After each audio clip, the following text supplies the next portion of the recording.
campo está cada vez mais tecnológico e também pensando em sustentabilidade.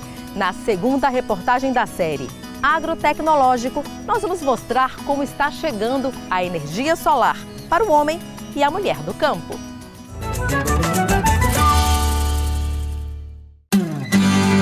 No quinto boletim da safra do grão 2023-2024, divulgado este mês pela Companhia Nacional de Abastecimento, a CONAB, a produção brasileira foi estimada em 299,8 milhões de toneladas, com redução de 6,3% em relação à safra anterior, sendo as principais reduções observadas nas culturas de soja e do milho.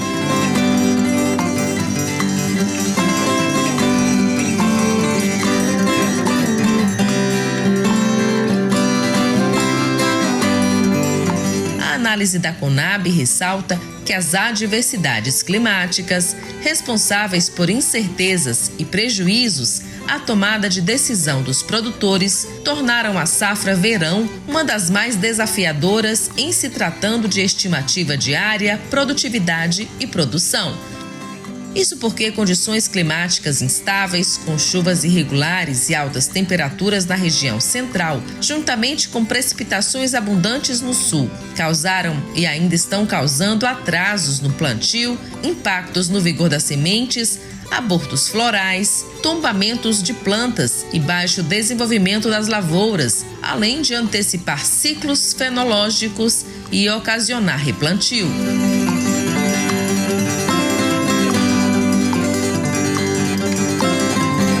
O monitoramento agroecológico da CONAB registrou um padrão de chuvas generalizadas nas regiões agrícolas do país, promovendo a restauração e a manutenção dos níveis de umidade do solo.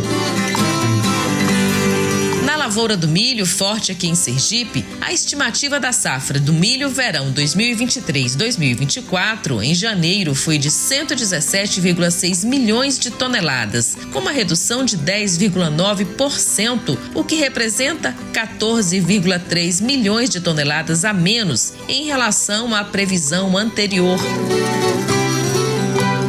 O milho verão representa 20,7% da produção total no Brasil. E os fatores que mais prejudicaram a lavoura foram excesso de chuva no sul, falta de chuva e altas temperaturas no centro-oeste, replantios, problemas fitossanitários, preços, época de semeadura. Estes dados são gerais e englobam todos os estados produtores de milho. Os dados de Sergipe ainda não estão disponíveis.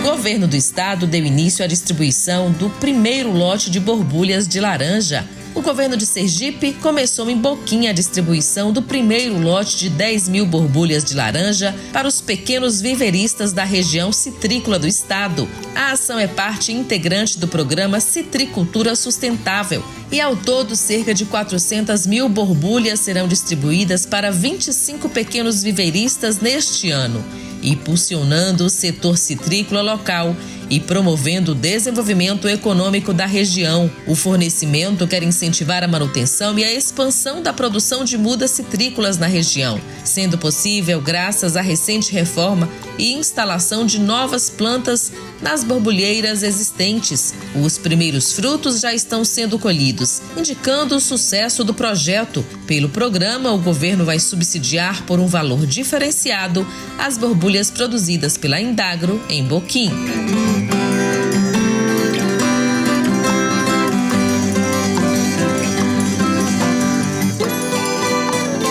Indagro faz resgate histórico da memória fundiária do estado.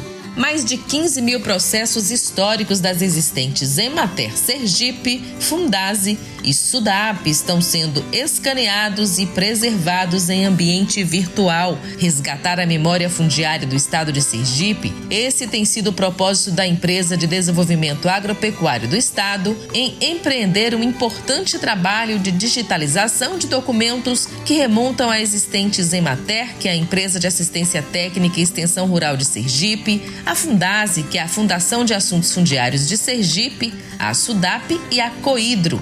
Mais de 15 mil processos com registros que datam de 40 a 50 anos atrás estão sendo preservados para garantir a riqueza histórica e a acessibilidade a informações cruciais sobre propriedades no estado. Com o avanço da tecnologia, o processo de digitalização, conduzido pela equipe da Diretoria de Ações Fundiárias da Indagro, tornou-se possível realizar esse resgate histórico de maneira mais eficaz. Mais de 4 mil processos já foram digitalizados. Entre os documentos preservados estão mapas, memórias descritivas, dentre outros, que retratam a fisionomia e a morfologia de diversas regiões.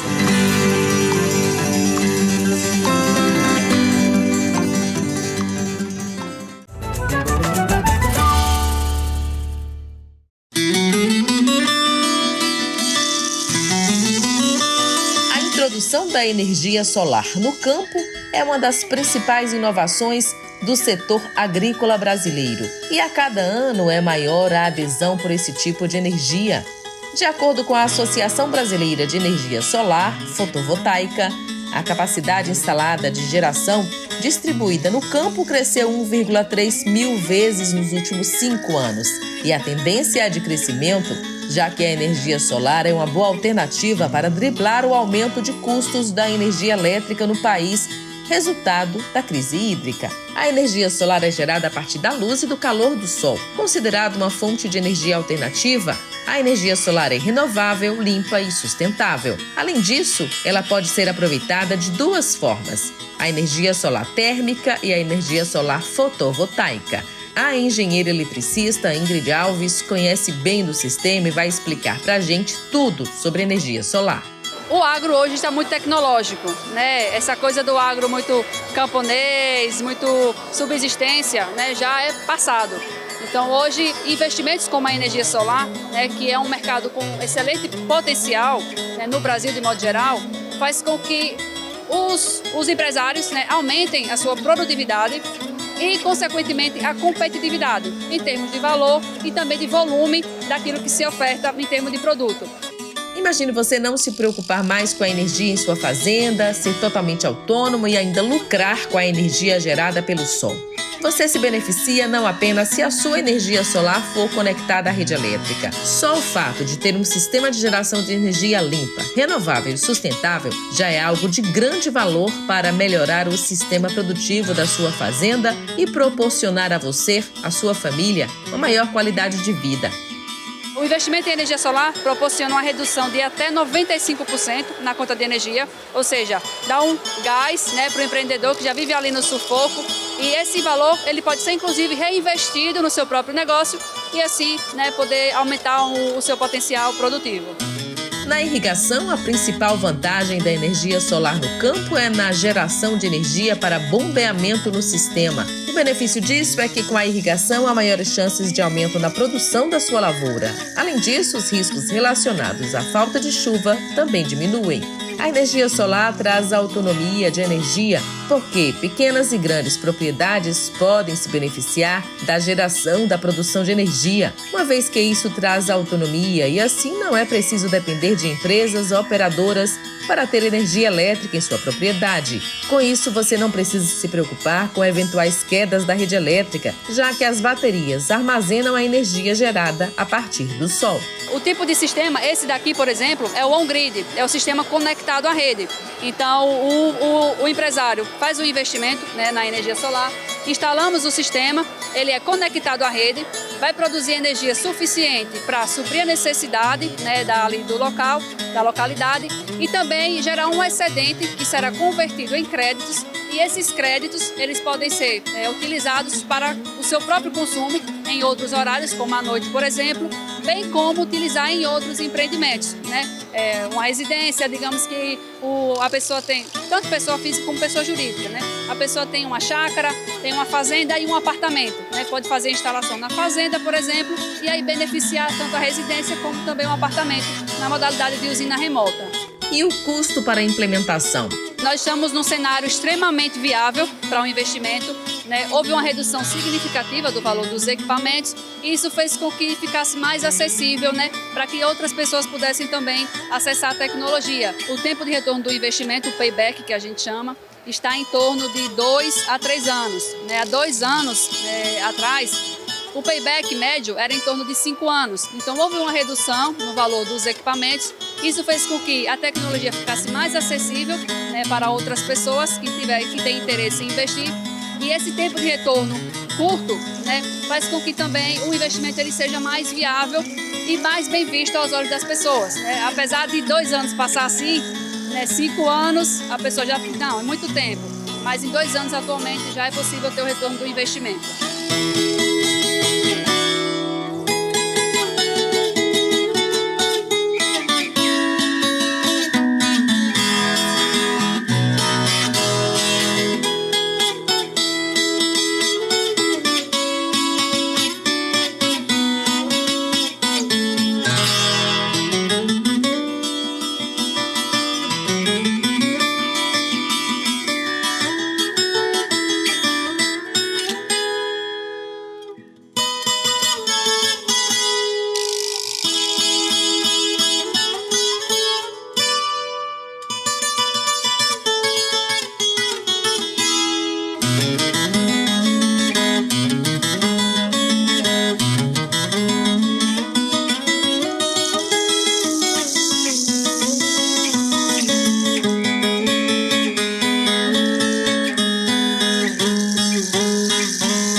Todo mundo do agro sabe quais são os riscos do desmatamento. Mas quando aquela madeira já não presta mais e é encontrada no lixo, o que fazer com ela? Transformar em arte? As árvores são o maior patrimônio ambiental que existe no campo e nas cidades, pois elas abrigam os pássaros que espalham as sementes e comem os insetos. Elas dão sombra e diminuem a temperatura. Seja no campo ou nas cidades, elas são fundamentais para tornar os nossos dias mais agradáveis. Elas absorvem o gás carbônico, liberam o oxigênio e têm um papel fundamental no ciclo da chuva, pela manutenção da umidade. Menos árvores causam um desequilíbrio, que favorece não só a seca, mas a propagação das queimadas e o aumento da temperatura geral. E quando os galhos caem e ficam na natureza, ou até são jogados no lixo, esse artesão dá vida própria para eles. São as esculturas feitas com os galhos de árvores. Eu e minha esposa começou a desenvolver esse trabalho aqui na pandemia. A gente recicla árvores, pedaços de galhos que são descartados aí nos lixos e em outros lugares aí para poder fazer esse tipo de arte.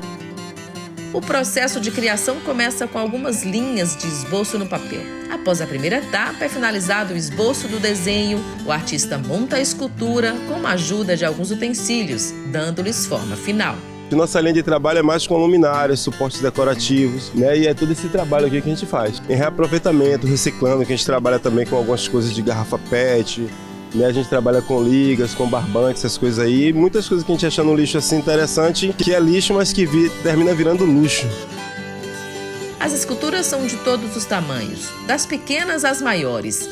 O artista baiano, radicado em Sergipe, tem inspiração na natureza e já tem público cativo.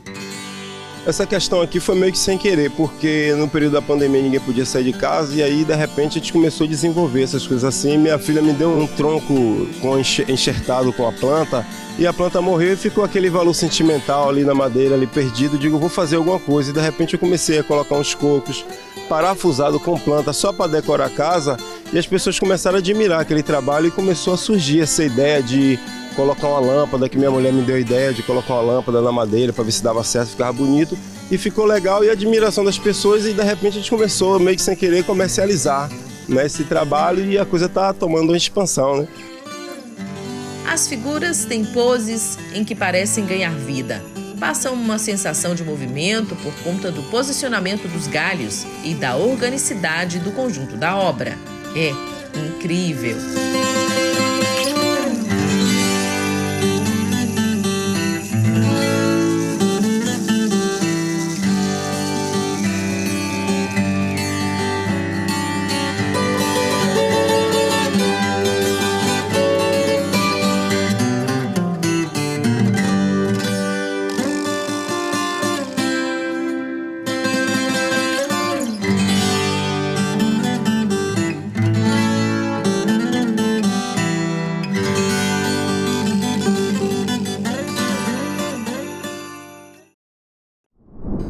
O Agro SE de hoje fica por aqui, mas você continua com a gente. O nosso canal no YouTube já tem todas as reportagens por lá. Dá uma passeada, dá uma conferida. Você pode falar com a gente também pelo nosso WhatsApp, que é esse número que está aparecendo aqui no seu vídeo. Você fala com a nossa produtora Ive Rafaela. Nosso próximo encontro aqui na telinha da TV Atalaia é domingo, às 8 horas da manhã. E eu, é claro, espero você. Até lá!